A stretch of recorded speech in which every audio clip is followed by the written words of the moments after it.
Hello, everyone.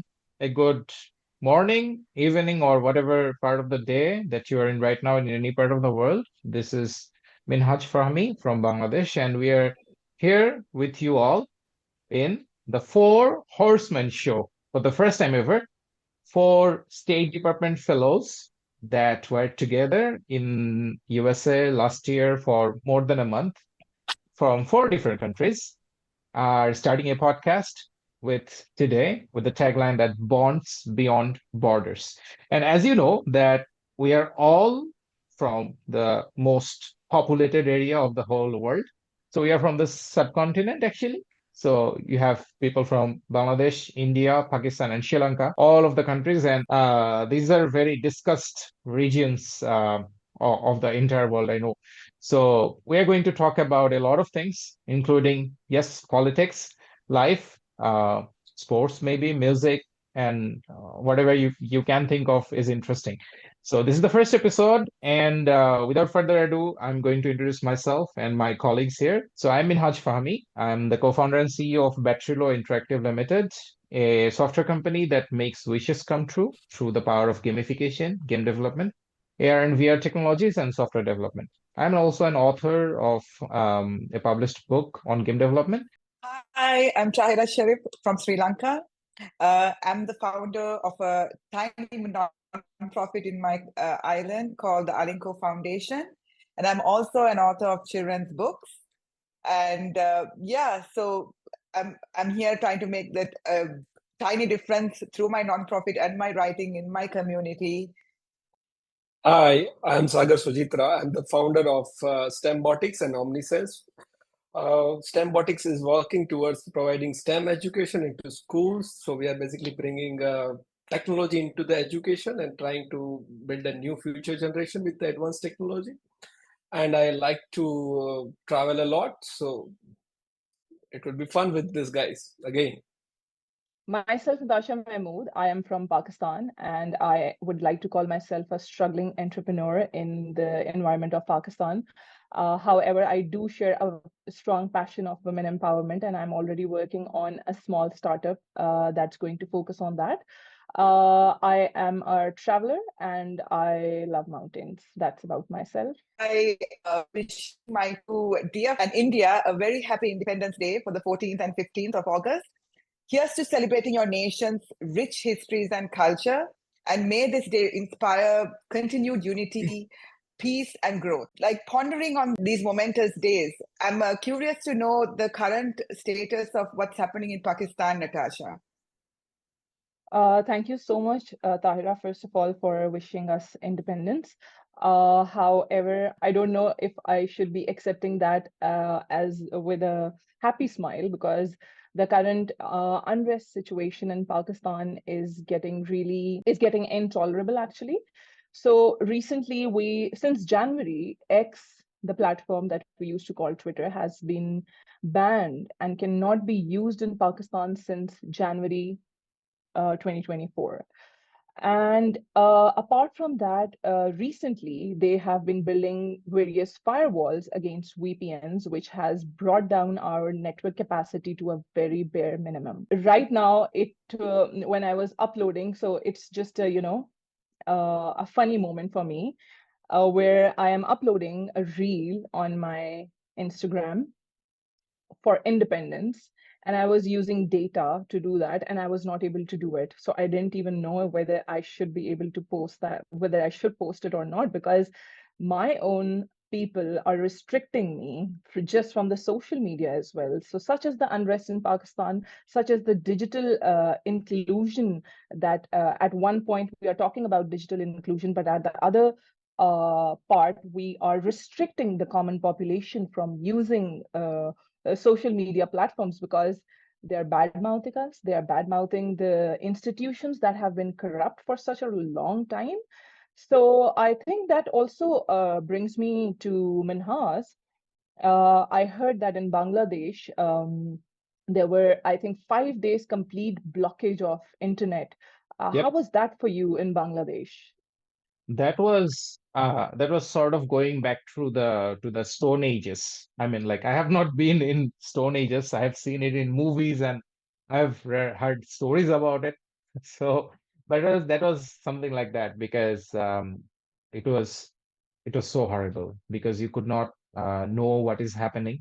All you heard were like rumors, and the TV channels. Oh my God, they were so corrupt. Every one of them were kind of were pressurized into telecasting very fabricated news and weird statements about the internet blockade. ICT minister, who was in charge of internet and all those infrastructure, he even gave public statements on TV camera that it happened because of a fire that happened due to arson of the protest.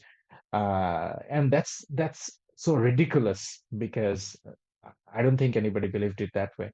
And now, after the new government has come up and they had an investigation, and they took only 24 hours formal investigation, and they proved that once again they proved that it was all a lie, and they had to restrict it because they could not contain the will of the people, the protesters, and they sort of forced it. And when the internet came back after 5 days, we had a scenario like that you are having right now in Pakistan, because you could not access any meta applications. That includes like Facebook, Messenger, WhatsApp. You could not use any of that using the internet that came up. So it was a big blow towards basic human rights, I would say. And we all felt the necessity of like Elon Musk's Starlink at that point, and everybody was talking about it when internet came up. But before that, we all went back to Stone Ages. We purchased minute bundles on our SIM cards and I used to talk to my friends for hours using those minutes. And all of you, like you were wondering what was happening in Bangladesh. So it felt like a rebirth after seeing those messages when we came back online after 5, 6 days. So, Minhas, it's quite a similar situation here, except we don't have a complete blockage, but we do have something that's going on, which is like we feel so restricted, like somebody is pushing us towards the edge. And when 67 to 70% of the youth of the population in Pakistan is youth, the students of Bangladesh as well, who stood up, who were very consistent in their efforts, I would say, because what we as Pakistani probably lack is the consistency, maybe, to, keep on banging on the door until they do open the door. Students who were brutally murdered, I would say. I wouldn't even call it any other thing, because they were unarmed. They were unarmed protesters who were murdered in plain sight. And how did you have the strength to still go out and,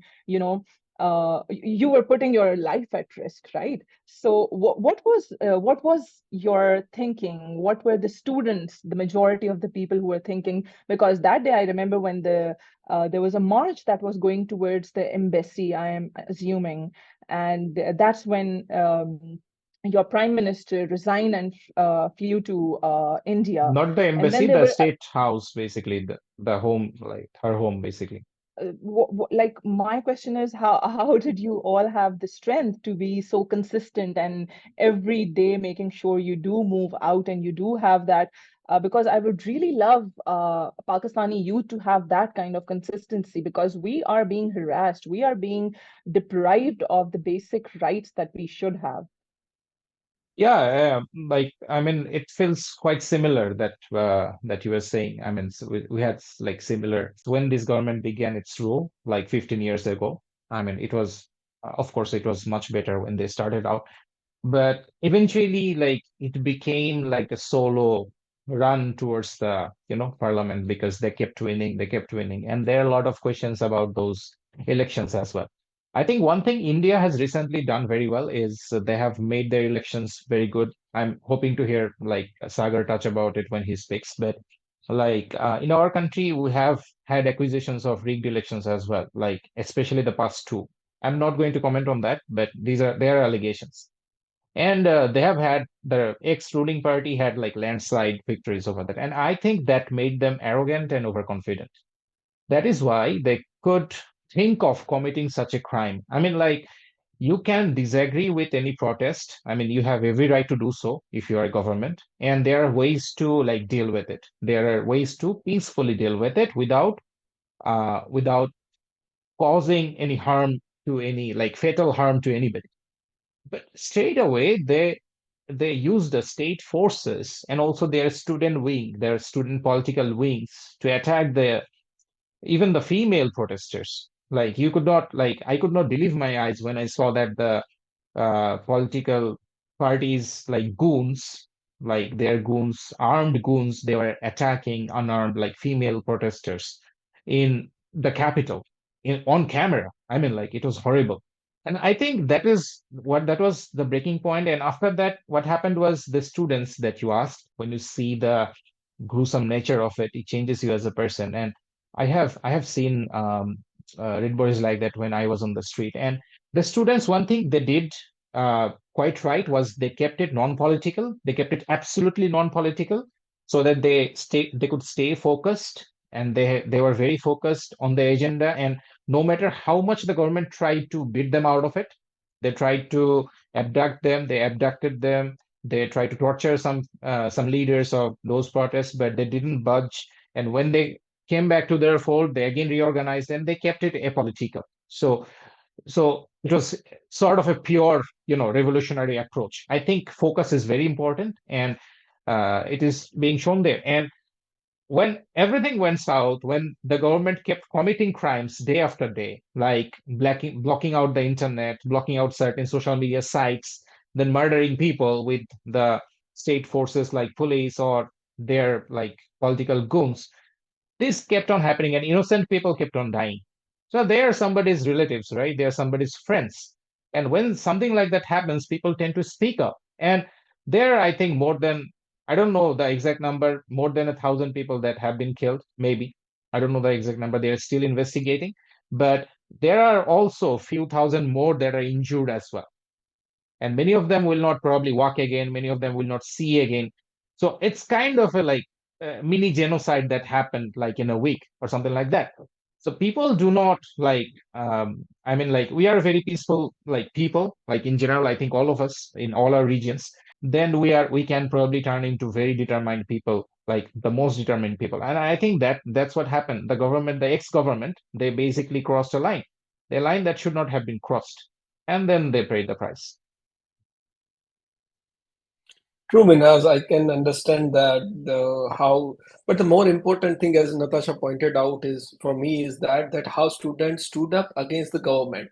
That's how you should always stood up towards when there is a suppression is happening, and there is something that you are not uh, like doing the things. So it was one of the things that I would like to see in India too, that when the government is forcing some decisions which are not in the favor of the people, okay, at that time, people should stood up, youth should stood up and oppose against them.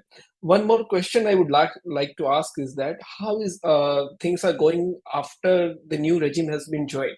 The new government has joined, I think, recently, and it would be tough for them too as well to understand the situation, deal with the situation, come up with the new plans that can again put the Bangladesh on the economy track. Because I had seen that Bangladesh was doing very good in the economy, better than India. Some reports are suggesting that Bangladesh was doing good in economy, better than India.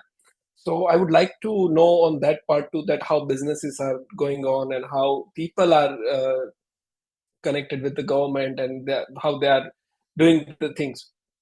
Well, regarding economy, well, yeah, you're right actually, because that one thing that was going very well about the economy is the progress. But at the same time, when our industries kept growing, especially the RNG sector and also the ICT sector, but there have been incidents of like money laundering and those kind of things as well. So the people who usually, like in a capitalist society, we all know that one person holds the wealth of the rest 99% or more than that. So similar thing was happening, and now the reports are coming in that big corruptions that happened in our country, and there have been many infrastructural developments as well as a byproduct of development. but many of them have been done using like foreign loans as well. And if you calculate the amount of money that has been laundered over the last 15 years, it is actually more than what we owe to foreign countries like, I don't know, China and whoever, World Bank, I don't know. But so it's astonishing. And now these facts are coming up. And with that, right now we have Professor Dr. Yunus as the chief advisor. So he is a Nobel laureate. So for the first time in our history, we're having such a scholar. Like I think his CV is more than 40 pages long. So he's like one of those like historic scholars, and he's a Nobel Prize winner as well. And he's well accepted worldwide. And he was in Paris Olympic because Paris Olympic invited him to make the Olympic, this year's Olympic, a social business. They converted it into a social business thanks to his formula. So he was there when he got called by the people in here that we need you as the head of the new government to do the journey back to democracy. So we have a very good prospect, I'd say, theoretically, and he is a man of like action. We have seen it like for decades, what he has done with Grameen Bank throughout uh, the whole world, I would say, starting from Bangladesh, of course. So I think he understands economy very well. That is one thing that we can be certain of. So, and the businessman in Bangladesh, so he met with a few big businessmen today. So he said that you have to keep business and politics separated so that we can prosper as a nation. So I think that was a very important message that he gave. So we're hopeful about the scenario, but it is true that we need to stabilize the situation because after such a big revolution takes place, lots of loopholes opens up, and also there's this matter of democratic negotiations. People, there are many speculations because people are thinking that the relationship between like India and Bangladesh will go down, but Yunus was very direct. Yunus said that to the media that you and I, like India and Bangladesh, should be the best of friends because we share the most borders with you guys. So we can be the best of friends. So that is a clear-cut message that he sent. And I think like if both countries can kind of follow on that, there can be, better days ahead as well. You are True, mute, I Minaz, think. I Yeah. can say, true, Minaz, I can agree to that as well, that we are the most border sharing nations and we should be prosper together. And I had get a chance to hear your new Nobel laureate Muhammad Yunus. That he was giving a lecture in one of the program that we were leading. It's Atal Innovation Mission, where we have established like 1,000+ Atal Tinkering Labs, and he is having quite a good knowledge about grassroots level. So I would say that you guys are in a good hands now. So let's hope that within a very few short time, you guys would be again on the back on the track. Yeah, I hope so because like I'm also curious. We have Tahira in here from Sri Lanka. So similar thing happened in Sri Lanka 2 years back, and it all felt like a fairy tale when we read about it in newspapers and TV channels. But I'm a bit curious about what is happening right now after 2 years and what is her feelings right now about what happened in the last 2 years. This reminds, well, it's giving me flashbacks just listening to you, Minhas. But it's unfortunate that your protests were not peaceful, to be honest. It's really heart-wrenching. Whereas I can say that ours were and powerful in a sense. So yeah, reflecting back into 2022, our island nation faced the most worst economic crisis in decades. It was like something we haven't faced before. Like inflation soared, essential goods like fuels, like medicines became really scarce. And, the country plunged into long power outages. All of these hardships it was really, really hard on all the citizens in our island. And this kind of pushed all the civilians to just get back, just get on the roads and just march in a peaceful but powerful protest. And something beautiful from a really bad situation, something beautiful came out of it. All of people from all walks of life in our country, they all just came together in unity just to, for a common cause. And even though the common cause was something really unfortunate that we had to fight about, it gave us a sense of hope, just being there, standing with among each other, and that kind of that pressure and that perseverance from all these people was heard by the leaders. More than anything is the people who always thought that, who were the voiceless, they felt like they were like in the forefront fighting something in their own way, in their own peaceful way, and they're finally being heard. And it came into reflection when finally they let the leader, the president, fled the country. Reflecting on all of that now, and the impact of all of that, it was a momentous moment for us. But the thing is, we still remember all of the struggles because from then now, because we're still going through it. The economic crisis is still going on. The common civilian is still struggling. We are having hardships with everything right now, but we still facing all of that. Even though the government has shifted, we still feel the repercussions of what that government had done back then in terms of mismanagement of finances, etc. But we are still hopeful. We're still hopeful because we know as a country we came together. All of us stepped onto the streets and we felt heard. And it was empowering to all of us. That momentous revolution that happened, we all felt proud to be Sri Lankan, and we all felt as one nation. And that's what we are holding on to in hope at the moment. Just a question here. Did you go out on the day that it happened, like a couple of years back? If you went out or if you have seen it, how was it, like the streets and? I live right in the middle of the city, so I witnessed it all just by looking out. You can't miss it. It's there. It was right in front of my face. So yes, I did see, I did witness it. Yes. Yeah, so in my case, it was full of people. All I could see were people, from kids to grown-ups, and everybody was chanting victory chants and all that. And I have never seen so many people in a place before. I mean, saying that is a very interesting message because I live in Dhaka, which is one of the most congested places in the whole world. I think Dhaka, Delhi, and Kolkata are probably the most populated places, few of the most populated places. So but I have not seen so many people in such space. Like the highway roads were full of people and they were celebrating. Everybody was offering drinks, water, ice creams, and it was all free. The transport was free. You could just go from one place to another. Everybody was celebrating. And it was, yeah, once in a lifetime experience. And people were just who were abroad, they were just video calling me to see the streets and they were missing out. So yeah, but it's very hard to think that it all started from a very simple protest by the students for quota, regarding having not a big chunk of quota in government applications, and that escalated to this, the downfall of a mighty government that has been on power unchallenged for 15 years. But I've heard that the similar thing, the similar protests that happened in India a few years back. Yeah, I would like to share that when we speak about the quota system that we all of our countries are having in one way or another way, like you guys have a different type of quota.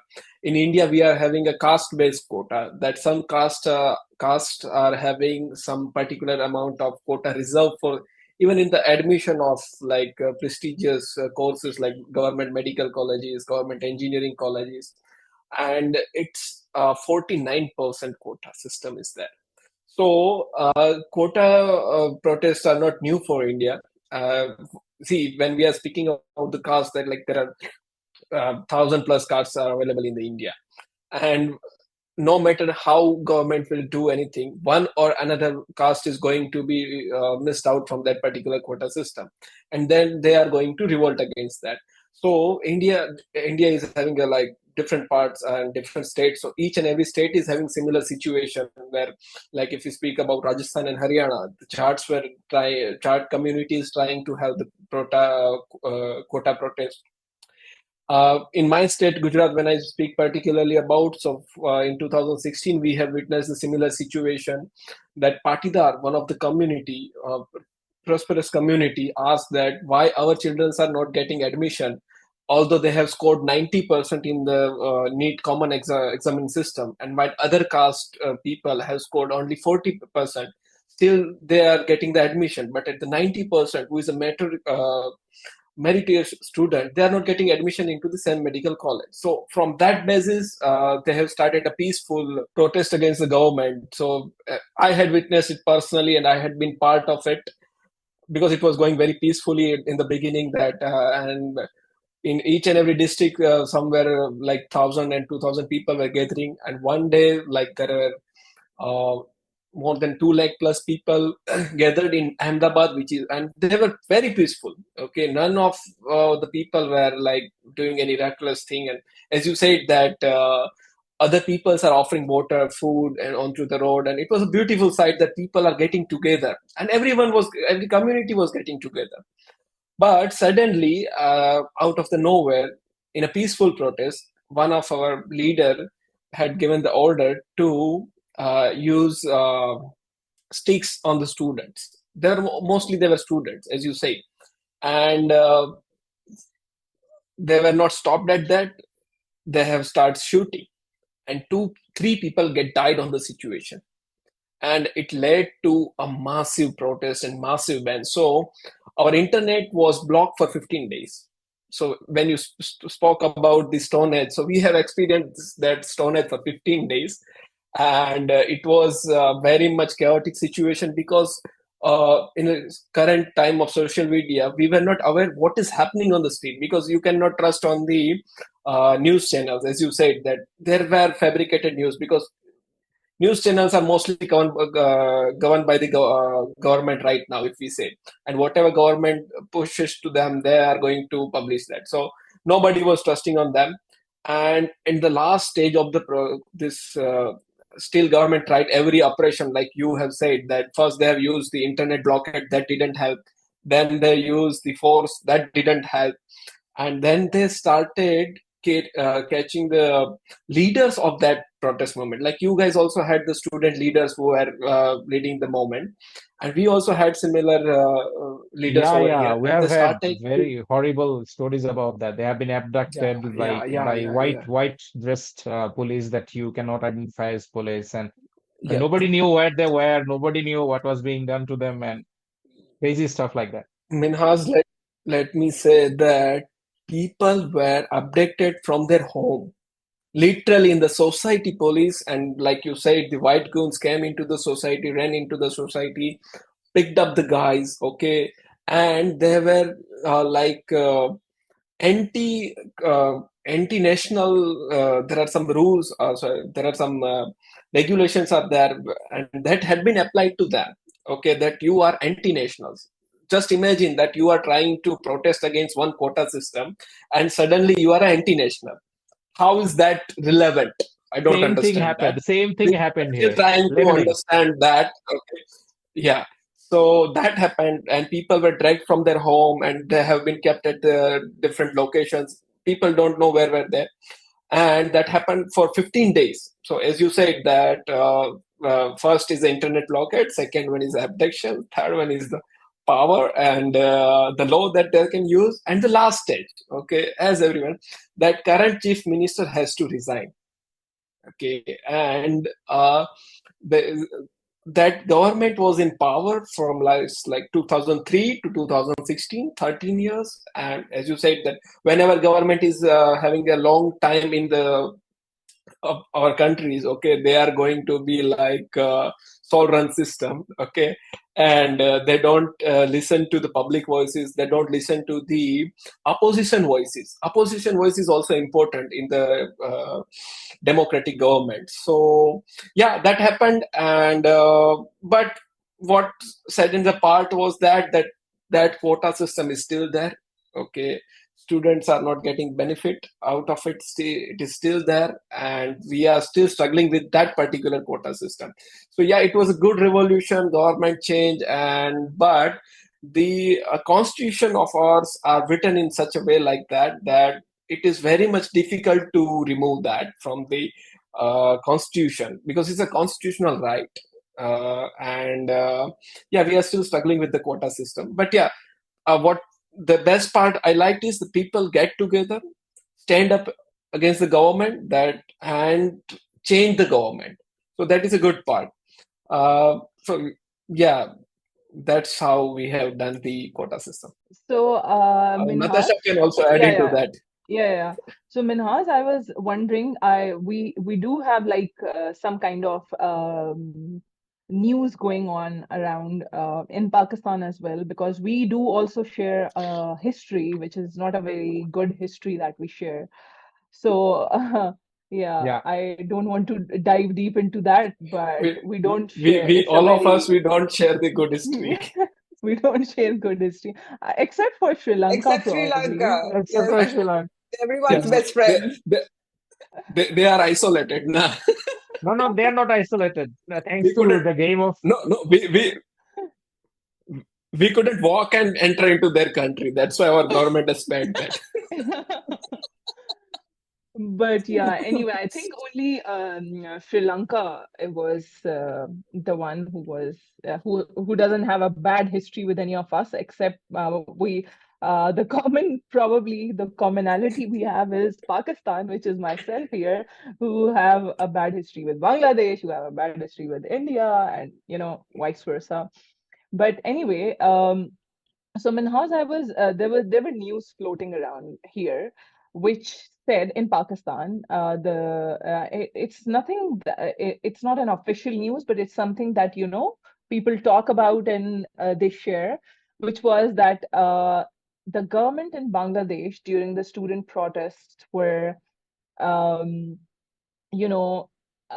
saying things like, okay, these people are the supporters of Pakistan. These are the ISI has or any agency, Indian or Pakistani agency, have planted people, and now they are, more pro-Pakistani because they are going against our freedom fighters who we are giving a quota system to. Um, so, was it true, or was it just a fabricated news that we got well, here back in very Pakistan? interesting question. So, are you guys familiar with the term called the butterfly effect? Okay, so it means Yep. like for the audience, so it means a butterfly, it's like it just vibrates its wings like a little bit, tries to fly, and it can create a tornado, like a ripple effect somewhere in the world, sometime.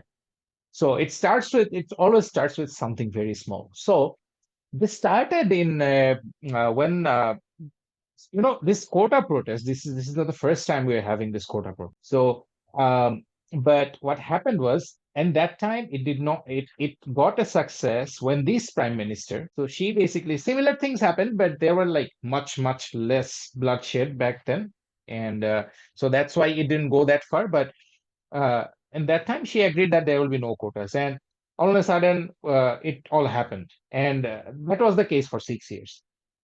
And suddenly, the case opens up again a couple of months back, I think, that we are talking about quota once again, and then the unrest begins basically. And in one press briefing, one senior journalist asks the ex-prime minister Sheikh Hasina that these people who are protesting to abolish quotas or reduce the quotas, they are kind of like do you prefer somebody who is a freedom fighter, like who fought for a freedom, like as you said in 1971 against Pakistan in the war?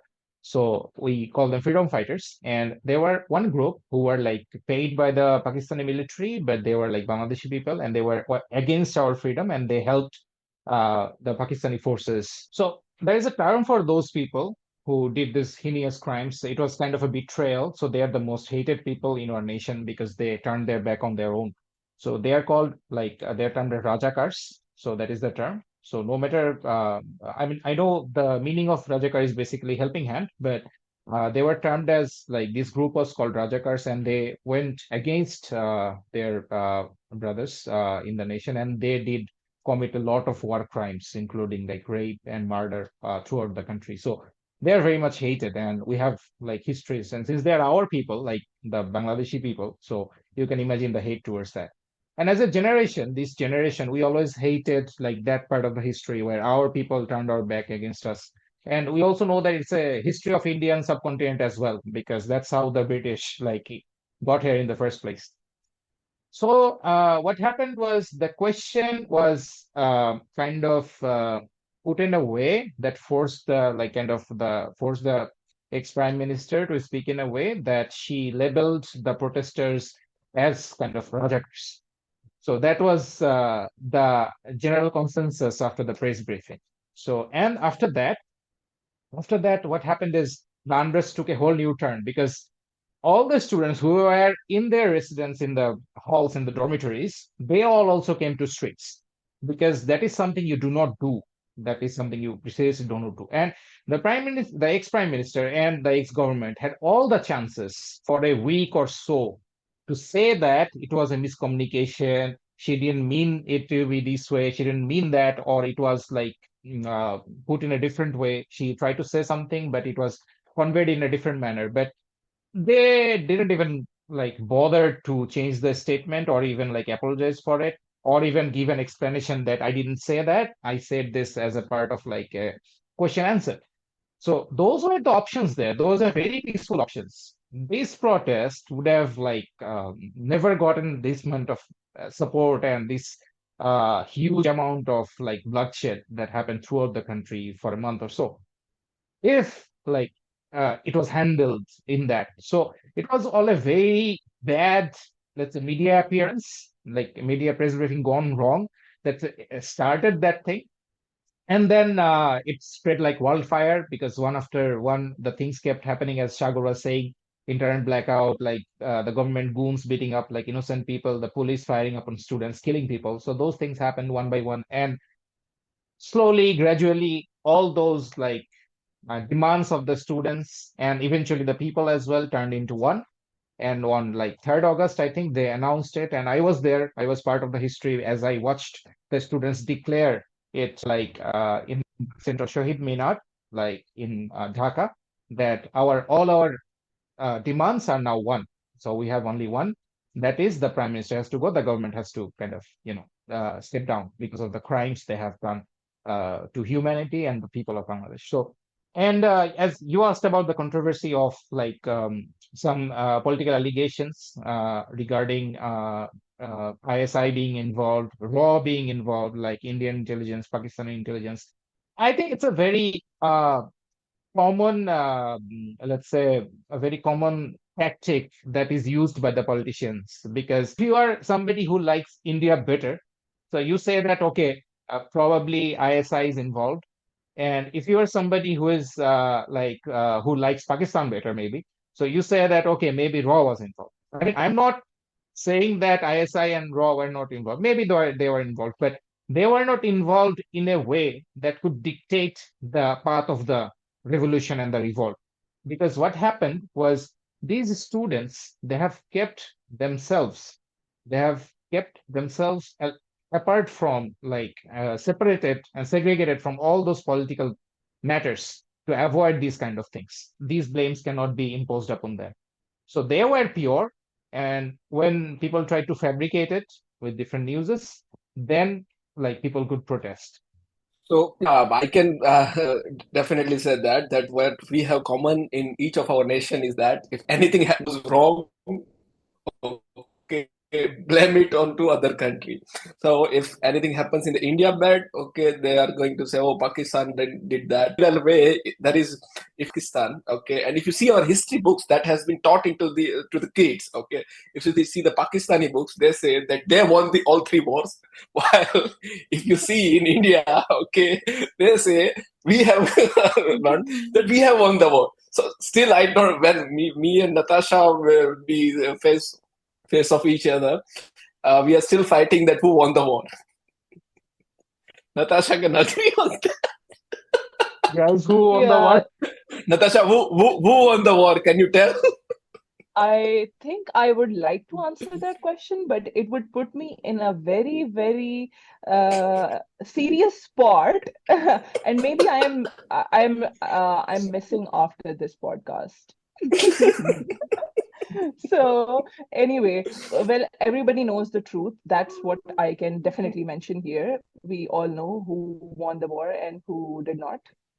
I would like to keep it like that. Sri Lanka can have a say Uh, on It is this still a if they question. It's wish. okay. We can agree with that. It's still a debatable question. yeah, not debatable at all, but let's keep it debatable. So we have something to share on memes. Yeah, definitely. So basically, it's quite funny because we have very similar memes. Like Indian, they would be trolling against Pakistanis, and Pakistanis would be trolling against Indians on very lame jokes. Like for example, if you remember the pilot Abhinandan who crashed into Pakistan, and then he was given a cup of tea and he wasn't blindfolded. So I think that the meme went on for 2 or 3 months, like chai piyoge, we want to have tea, and it was so funny. And then there was one more news I remember. I don't exactly remember when, but I think it was a long time ago. That a Pakistani pigeon was found spying in India. So everybody was in shock. Pigeons flying, okay, great. We have new level technology. Then probably we are Very unaware of advanced our technology. our pigeons are spying. But yeah, I think this is what probably we bond over as well. We cannot get enough of each other. Uh, as much as there might be hatred in masses for each other, but we still have so many similarities that we actually found out when we were together. And that brings me to the point that when we met each other, my first memory, although I was like devastated from the flight, and you all remember what happened to me. Oh my God, I have to deal with these Indians now.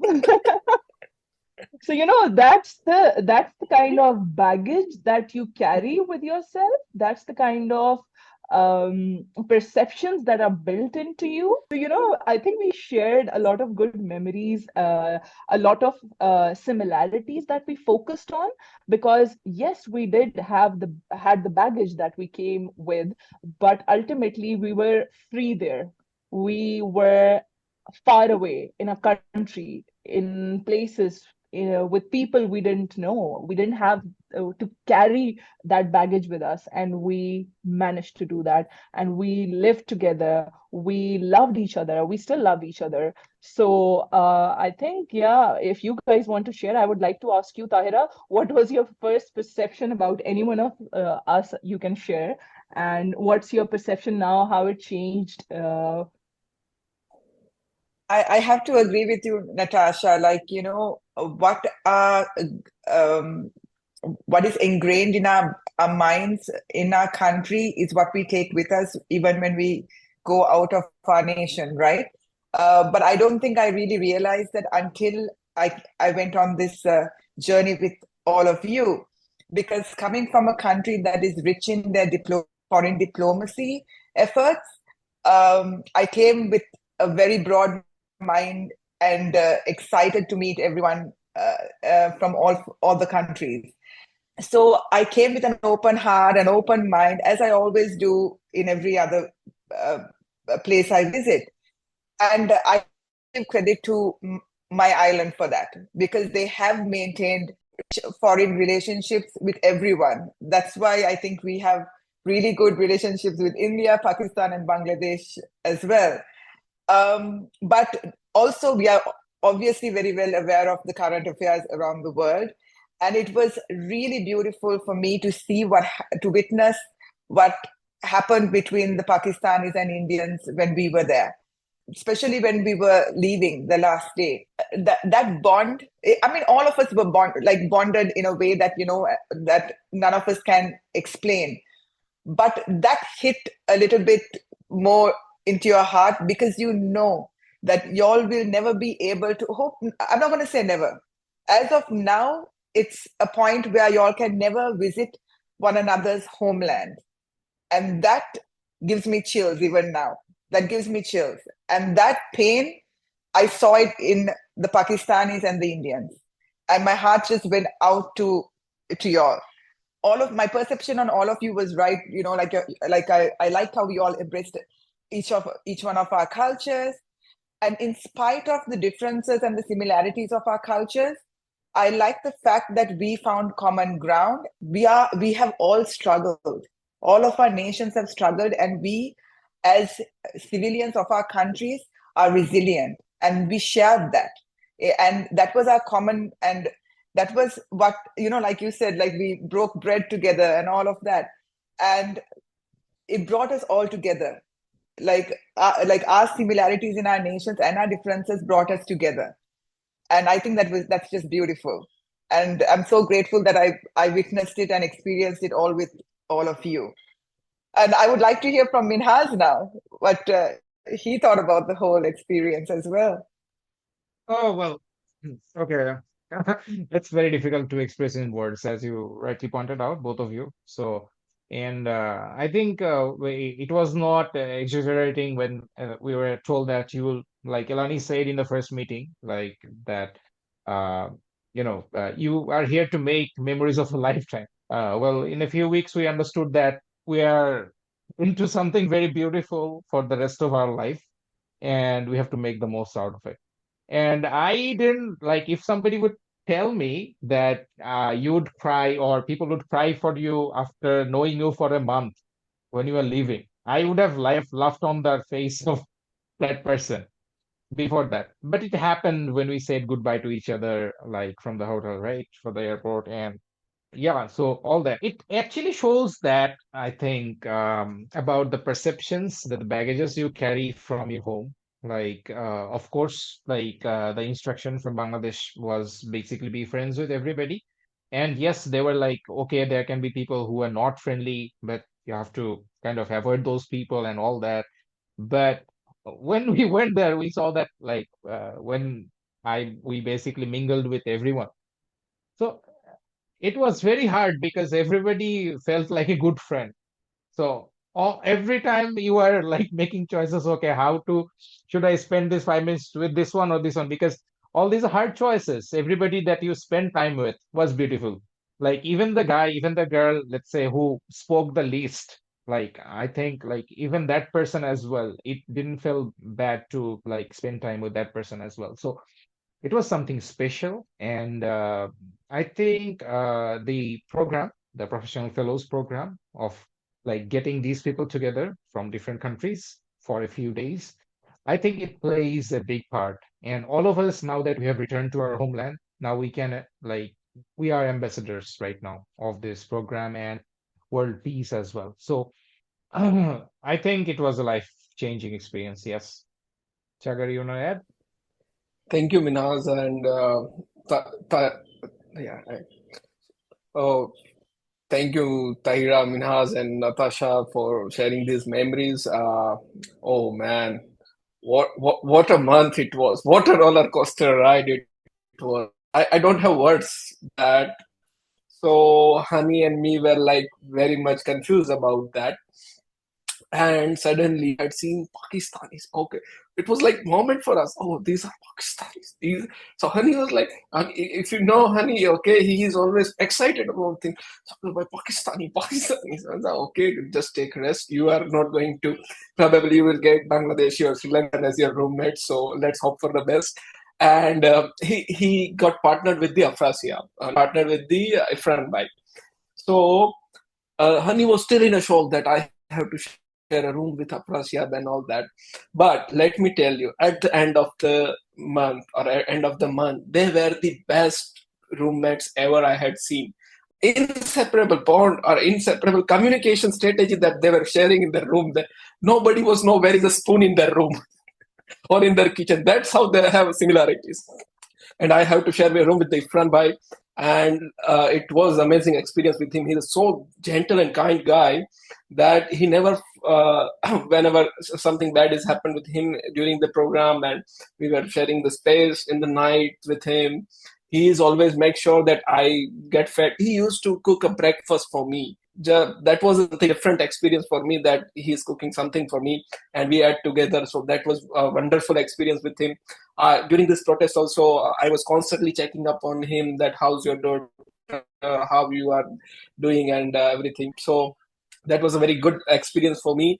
And to remove the baggage, and the last part when I speak about the Pakistanis, so it, it can, because we share same language, we share same cultures, we have similar, everything is similar. I don't find any difference between anything when I speak about Pakistanis as well.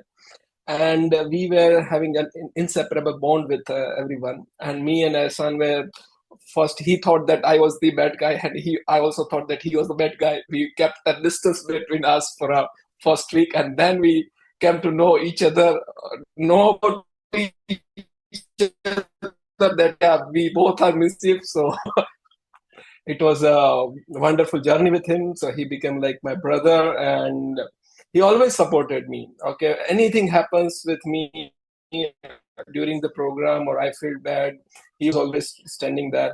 Then my nemesis is here on this particular podcast, who is my biggest enemy. I had fight. I don't think that me and Natasha ever agreed on anything, ever. Okay, we are always going to be on opposite side. Okay, if she is saying left, I am going to say right.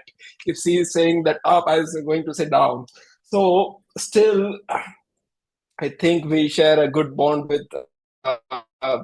I share a good bond with her, that we cried at the airport. So yeah, let me go to the last part where Tahira has mentioned that how was that part. So I'm the kind of person who had never cried. Similarly, Ehsan was the guy who never cried. And imagine two adults in their 30s, mid 30s, okay, crying on the reception of a US hotel, and on a louder voice that is going to be possible. And everyone in the lobby is staring at us like, what happened? Somebody died or what? And crying. And oh man, it was an amazing experience that I had. I felt that my baggage has been left off at that point. That I don't carry any baggage from that point to till this day. Okay, whenever I see Pakistani, whenever I see Bangladeshi, whenever I see Sri Lanka, I felt that they are my brother. Okay, I had been to different countries during this year, and I felt that each and every time. So let's come to the one more point where if India and Pakistan were having a face off with each other, either in cricket or javelin throw recently or any other way, I was like my heart is my mind is cheering for my country, that yes, we need to win, we need to win. But inside, very deep down, my heart was like, oh, Pakistan win. Oh, yeah, they are also like us. Yeah, I share a bond with them. Okay, they win, then I'm also fine. So that is a change effect that I had felt. And I think, as Natasha always said to me, that when you travel with people, you can understand them in a better way. Because we have to share a living space, we have to share food and everything. So that's why you can learn about that. So if India and Pakistan and other Bangladesh and Sri Lanka opened up their borders and we more frequently travel to each other's homeland, okay, I think the misconception has been that has been created, that can be reduced. People can understand each other, people can feel each other's feeling, and the rivalry that is going on, that can be converted into a good friendship bond. And in an economic way, that is also going to be a very, very big on a world scale also, that all four countries are putting efforts together to be an economic power of the East. So yeah, it was a lovely experience with sharing with you all guys. And Natasha, if you would to like anything add, you can add that. As I know that you have something opposite to say to me. So Yeah, so that's for sure that we were arch nemesis. And yet, I think this is something common that we have. And I focus on the similarities part more. So we have that in common, that we are going to just simply go against each other.